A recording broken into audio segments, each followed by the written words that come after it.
À 7h45, l'interview vérité d'Europe 1. Thomas, vous recevez ce matin l'humoriste Jérémy Ferrari, qui est sur scène à partir de ce soir à Paris au Trianon pour son nouveau spectacle intitulé « Vends 2 pièces à Beyrouth ». Vends 2 pièces à Beyrouth, voilà un nom qui pose bien le personnage. Jérémy Ferrari, qui est aussi depuis le week-end dernier l'homme qui a osé bousculer Manuel Valls dans On n'est pas couché. J'ai l'impression de voir Balavoine face à François Mitterrand, a d'ailleurs dit Laurent Ruquier. Bonjour Jérémy Ferrari. Bonjour Thomas Soto. Bon, j'ai eu envie de vous inviter ce matin parce qu'on dit souvent que les artistes, les humoristes ne viennent que pour parler de leur promo, ce qui est très vrai, qu'ils ont peur de leur ombre dès lors qu'il s'agit de se mouiller, ce qui est très vrai aussi. Et là, j'ai découvert un homme engagé, un homme en colère. Mais qu'est-ce qui vous a pris samedi soir, Jérémy Ferrari ? En fait, ça colle complètement à ma personnalité. Je suis très spontané, donc j'ai eu juste envie de répondre parce que j'estime que pour le coup, n'importe quel citoyen a le droit de poser une question à son Premier ministre. Alors, tous les citoyens n'ont pas la chance de le croiser. Moi, j'avais la chance, il était à côté de moi. Et pendant 2 heures, il a dit pas mal de choses. Et puis, il se trouve que comme c'est le thème de mon spectacle, un petit peu ce que j'étudie en ce moment, il y avait des choses sur lesquelles j'étais pas d'accord. Donc, je me suis simplement permis de prendre la parole pour le dire. C'était spontané ou vous aviez un petit peu préparé votre coup, honnêtement ? Non, très sincèrement, j'ai absolument pas préparé mon coup. Déjà, c'est pas mon genre, et puis je pense que ça se voit quand même que c'est pas préparé, parce que très sincèrement, si ça avait été préparé, peut-être que je l'aurais dit avec aussi un peu plus de calme. Là, on voit que je suis quand même un petit peu stressé avec la maladresse que ça peut engendrer. Donc non, très sincèrement, c'était spontané, mais je regrette pas du tout. J'estime avoir dit et posé les questions. Voilà, moi j'avais simplement des questions à lui poser. Moi, j'ai eu les réponses. Alors vous n'avez pas seulement malmené le Premier ministre, vous avez aussi provoqué une crise diplomatique avec le Gabon, puisque vous avez fait dire à Manuel Valls qu'Ali Bongo, le président gabonais, n'avait pas été élu comme on l'entend. Donc c'est un strike là samedi. Après tout, c'est pas moi qui l'ai dit. Moi, j'ai suggéré et il a confirmé. Vous savez, je crois que c'est ça le problème aussi, c'est que quand en fait finalement, avec la maladresse, encore une fois, que ça comporte cette spontanéité, mais quelque part au moins j'ai été un peu franc du collier, et je crois que dans pas mal d'interviews, quand il rencontre des journalistes politiques ou même des politologues ou d'autres politiciens, il y a une espèce de joute verbale qui s'installe, où on va s'installer dans un détail et puis on va creuser ce détail, on en arrive parfois à parler de lois d'il y a 300 ans pour faire référence à de nouvelles lois, etc. Et ça, c'est pas la réalité des gens. Enfin, il y a très peu de gens qui comprennent complètement ce débat, etc. Moi, je suis juste un petit gars du peuple qui dit moi je suis pas d'accord, expliquez-moi pourquoi il y a ce mec là à une marche pour la liberté d'expression, expliquez-moi le Mali, était là le 11 ça, mais janvier, moi je suis pas d'accord. Pardon, oui, voilà, tout à fait. Donc moi, je pose simplement des questions. Après, effectivement, lui, il m'a répondu en tout cas avec honnêteté. Voilà. Mais très sincèrement, je comprends pas bien en fait tout ce tapage, parce que en fait, je trouve ça même presque triste, parce qu'on a l'impression du coup, c'est incroyable d'avoir osé parler au Premier ministre, alors que c'est un élu, c'est notre élu, c'est un employé de l'État, donc c'est un peu notre employé aussi. On a le droit de lui poser une question. On vous a senti passionné, alerte aussi. Vous aimeriez faire des interviews politiques ? Vous aimeriez de temps en temps comme ça qu'on donne à des citoyens comme vous, des gars du peuple comme vous, la parole pour interroger le Premier ministre, le chef de l'opposition, le président ou qui sais-je ?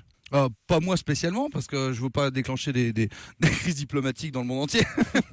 mais en tout cas, je pense que ce serait bien effectivement qu'on donne plus la parole aux gens, parce que je crois qu'on prend un peu trop les gens pour des idiots. Très sincèrement, moi c'est ça que je ressens. Vous avez eu des retours de Manuel Valls, de Matignon après l'émission ?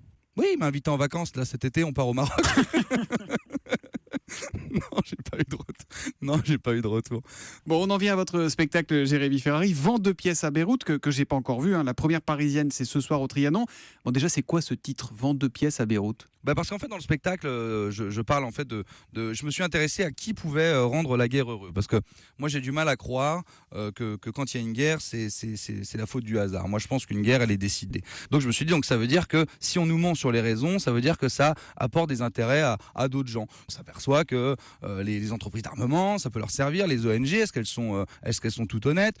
Les politiciens, est-ce que quand ils nous disent on va là dans tel pays pour libérer un peuple, est-ce que c'est vraiment pour ça ? C'est le business autour de la guerre. Ça commence par un sketch sur les attentats du 13 novembre. Qu'est-ce qu'il y a de drôle à raconter là-dessus ? Ça, il faut venir voir le spectacle. Vous croyez quand même pas que je vais vous faire rire sans que vous ayez un petit peu payé, non ? Non, mais ce que je veux dire, c'est que vous faites de la politique finalement quand on vous entend. Non, je fais pas de politique. J'ai pas envie d'en faire. C'est pas mon rôle. Moi, je suis un amuseur et un amuseur avec du propos, mais d'abord un amuseur. Moi, je fais d'abord marrer les gens. Mon principe, c'est d'abord ça. Les gens, ils viennent pas m'écouter parce qu'ils considèrent que mon avis est intelligent. Ils viennent m'écouter parce que je les fais rire. Et après, j'essaye à l'intérieur de ça d'apporter effectivement un message ou mon point de vue, et puis de dénoncer des vérités. En tout cas, pas forcément des vérités, parce que j'estime qu'il n'y a pas de vérité absolue, mais en tout cas des faits. Voilà. Moi, le spectacle est très documenté. J'adore prendre des thèmes, aller sortir des des dossiers, vous verrez sur les ONG, j'apporte des bilans comptables sur scène. Mais des vrais exemple. éléments, ce sont des vrais Intéressant. éléments.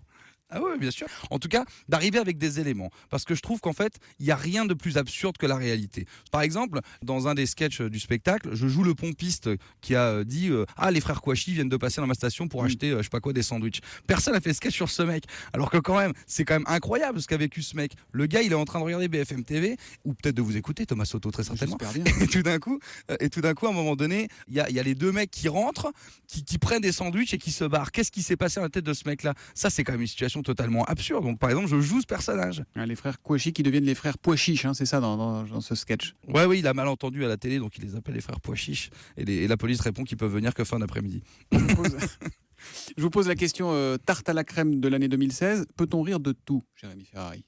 Moi, je vais vous dire oui. Après, il y a des gens qui vont vous dire non. Donc, a priori, comme il y a un avis par personne, et qu'on ne trouvera jamais la vérité et la réponse exacte à cette question. En fait, je crois qu'il y a toujours des gens qui vous diront oui et des gens qui vous diront non.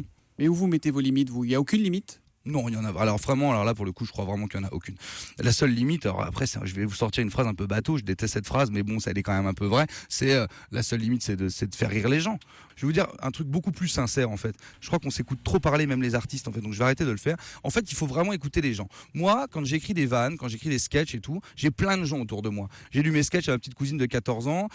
J'ai lu mes sketchs à un de mes meilleurs amis qui est docteur en sciences cognitives, à un autre pote à moi qui est dans la bac. Voilà. Et si ça fait rire les trois, j'ai gagné. C'est que j'ai réussi à toucher tout le monde. Quand à 30 ans, on vous compare à Balavoine, à Desproges, à Coluche, ça vous booste ou ça vous tétanise un peu? Ça veut surtout dire qu'a priori, je vais mourir jeune parce que les trois, ils n'ont pas fait long feu.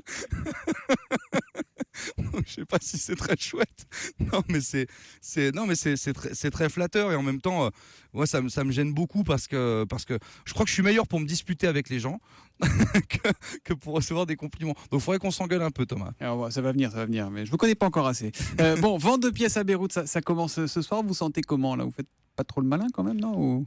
Alors, je suis très excité parce que c'est une salle, le Trianon, c'est une salle que j'avais très envie de faire depuis très longtemps.